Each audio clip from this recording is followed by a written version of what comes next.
What's up guys, welcome back to my channel. As the title suggests, this is a review on these makeup brushes right here. This was my first time using them and I thought I would give you my honest opinion. I thought it would be really nice to start off by showing the website and just to show what these products claim that they do. And you can see they suggest that these products provide flawless coverage. They are synthetic hair. These are the brushes right here, so you can see them clearly labeled, and they also suggest what these brushes are or can be used for. They are split into a lot of different categories. For example, the first two can be used for foundation, for bronzing, for setting powder. I actually didn't see this part until after. In the review, I do mention that I would probably ignore what's on the handles and just use the brushes as I would. I am going to add a pros and cons at the end of this whole thing, and throughout you will see a demonstration of how I use the brushes and my honest opinion on them. So let's get started, guys. So this is what the bag looked like, and the brushes were individually packed as well. So I took the foundation suggested brush and dipped that into the foundation. I really want to see how this would have worked on the face, and I just decided to first pat it and then start smoothing it over the skin. I did find that it was a little blotchy at first, but I just had to get used to the application. The bristles were really soft, but I feel like they're a little too compact, so I didn't feel like I got the best finish with the foundation brush. I personally like using a beauty blender. I just feel like it works a lot better, but it was still doable. So this is the concealer brush that they suggest you should use, and this is the lip brush, and you can see the size difference. So this is a lip brush, this is concealer brush.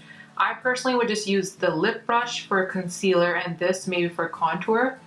I feel like it would just fit better. They suggest this as the contour brush. I don't know, we'll see how this goes. I'm just gonna take the lip brush and I have some concealer.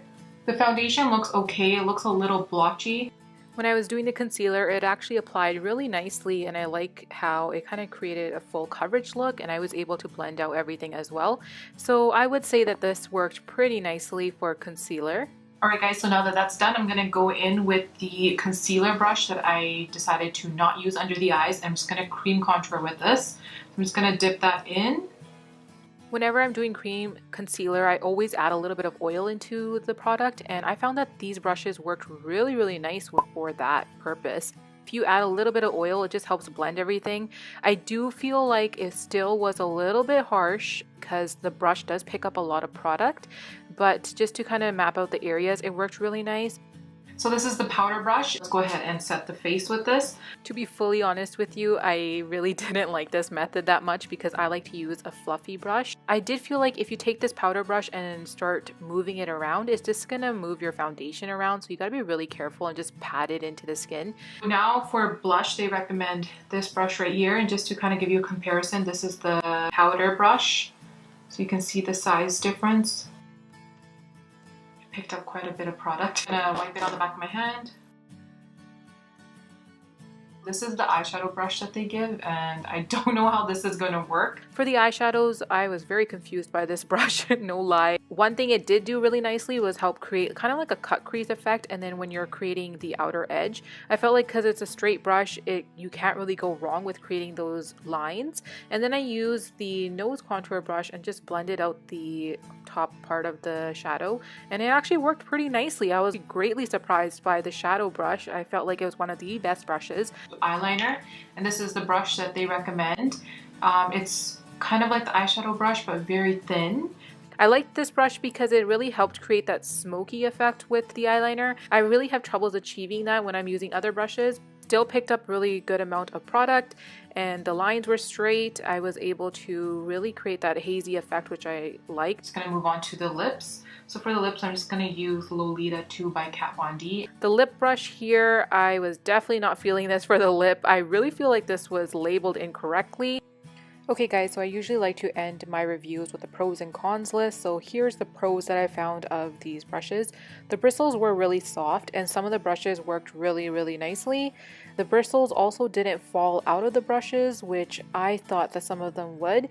There was some fallout on some brushes, but it wasn't very excessive. And again, these brushes aren't that overly expensive, and I would say it's worth trying out if you do want to see what the hype is all about of these oval brushes. These are dupes for the Artis brushes. Artis brushes themselves, I believe, are $60 for one, roughly. Try it out for yourself and see how you like it. On the flip side, there are definitely some cons. I do feel like some of the brushes were too compact, especially the face ones, so when I was applying foundation, it did get a little bit streaky, and that's something that I didn't personally enjoy. I do feel like these brushes may not be the best way to apply some of the products. For example, I didn't like it particularly for applying blush or powder. Also, I didn't enjoy the incorrect labeling. I thought that was misleading. The website does state you can use them very differently, but I just feel like the labeling on the handle made no sense, so maybe just ignore that. That was just the pros and cons list. This was my honest review on it, guys. I hope you did enjoy this video and that you did get something useful out of it. Thanks guys for watching. Make sure you subscribe for future reviews on different products and to see a lot more tutorials. Please be sure to give this video a big thumbs up if you enjoyed it. Thank you guys so much for watching as always, and I'll catch you in my next one.